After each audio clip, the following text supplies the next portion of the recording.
सद्गुरुदेव परमात्मने नमः। श्री रामचंद्राय नमः। दूसरों को सुख देना एक महान यज्ञ है। भाग्यवान मनुष्य ऐसा यज्ञ कर सकता है। आप ऐसा न कर सको तो किसी के दुख का निमित्त न बनो, ऐसे गुरुदेव कहते हैं। पुण्य न कर सको तो ना सही, पर पाप न करो। दूसरों को सुख देने से आत्मसंतोष मिलता है। जीवन व्यर्थ न जाए सो देखना। प्रभु भजन करना। अमूल्य समय को व्यर्थ नष्ट न होने दो।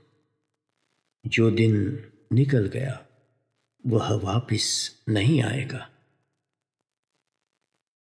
केवल अपना ही सुख भोग करने वालों से सबको पीड़ा पहुंचती है, परंतु अपने सुख की चाह को छोड़कर दूसरों को सुख देने की चाह रखने वाले से सब कोई निर्भय हो जाता है। इसलिए वह स्वयं प्रेम होकर अनेकों को प्रेम दे सकता है। वह प्रेम से, उदारता से समाज के काम आ जाता है। साधु वही होता है जिनमें प्रेम ही प्रेम की अभिव्यक्ति होती है, जहाँ न कोई भेद है न कोई स्वार्थ है। साधु को सब कोई अपने ही बराबर होते हैं। अपने से भिन्न कुछ नहीं होता। और एक अच्छी बात जो गुरुदेव कहते हैं वो सुनो कि विचारों और बीमारियों का कितना परस्पर मेल है। गुरुदेव कहते हैं घृणा व स्वार्थ के विचारों से हृदय रोग होता है। धनराशि की व्यथा से क्षय व मूत्राशय के रोग होते हैं। दरिद्रता के भय से मंदाग्नि उत्पन्न होती है। अशुभ विचारों से खून में अशुद्धि बढ़ती है और वही फिर विभिन्न बीमारी के रूप में अभिव्यक्त होते हैं। क्रोध के कारण एक प्रकार का तीव्र द्रव्य खून रस में उत्पन्न होता है, जो विष के समान परिणाम देने वाला होता है। माताओं को खास ध्यान में रखने की बात बताऊं। माताएं जब क्रोधावेश में, गुस्सा में बच्चों को स्तनपान कराती है तब बच्चे बीमार हो जाते हैं। लोभ व कृपणता के कारण ब्लड प्रेशर की शिकायत होती है। अपने विचार हमेशा उन्नत रखो, ऊंचे रखो। शुभ विचार ही उन्नत होते हैं और उन्नत विचारों की एक अनुपम शक्ति होती है। ऊपर जो कहे हुए रोग के उत्पन्न करने वाली वृत्तियां अशुभ विचारों के कारण बनी रहती है।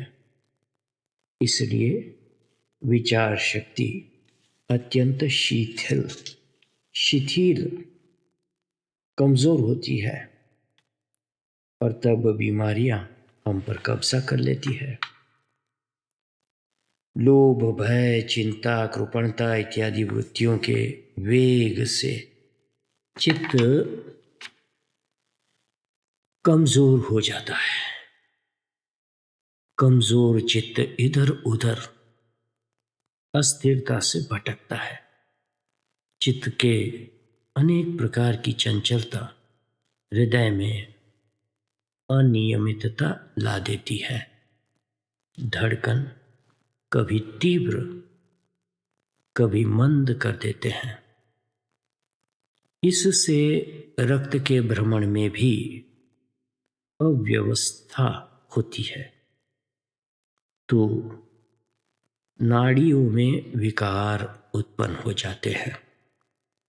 श्रद्धा व प्रेम पूर्वक अंतर्यामी भगवान की शरणागति ग्रहण करना, इससे मन शुभ विचारों का पुनीत धाम बनेगा।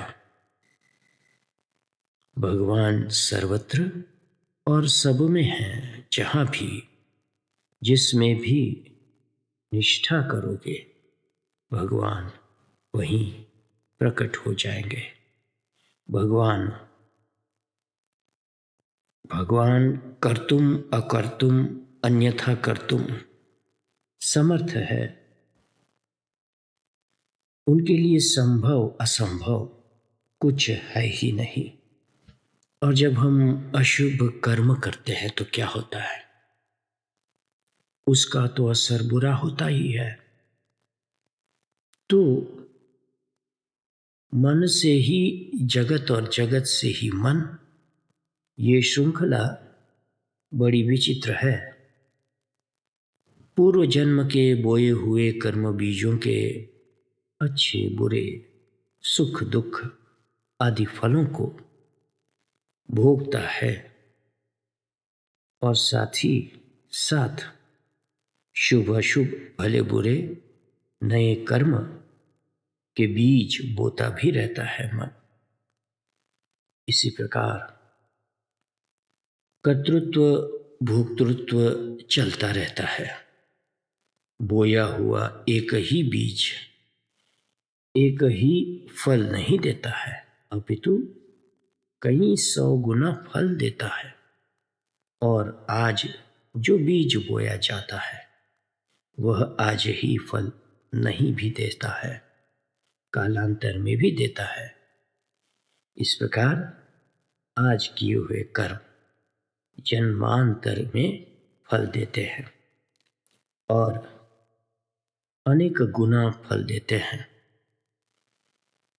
एक ही कर्म हो, उसको करने की क्रिया भी एक सी है, परंतु कर्म प्रेरक भावना भिन्न होने से उस भावना के अनुसार फल मिलता है। अशुभ कर्मों का नाश राम नाम से अवश्य होता ही है। राम नाम सो विराग जोग जप जागी है, बाम विधि भाल हूँ न कर्म दाग दागी है। विनय पत्रिका 17वां पद 70। राम नाम के प्रभाव से कलिकाल दूर हो जाता है। काम क्रोध आदि राग आदि दूर होते हैं और वैराग्य जप तप योग इत्यादि उदय होते हैं। तब फिर वाम विधाता भी तेरे ललाट पर बुरे कर्म फल अंकित नहीं कर सकते। जय सिया राम, जय सद्गुरुदेव।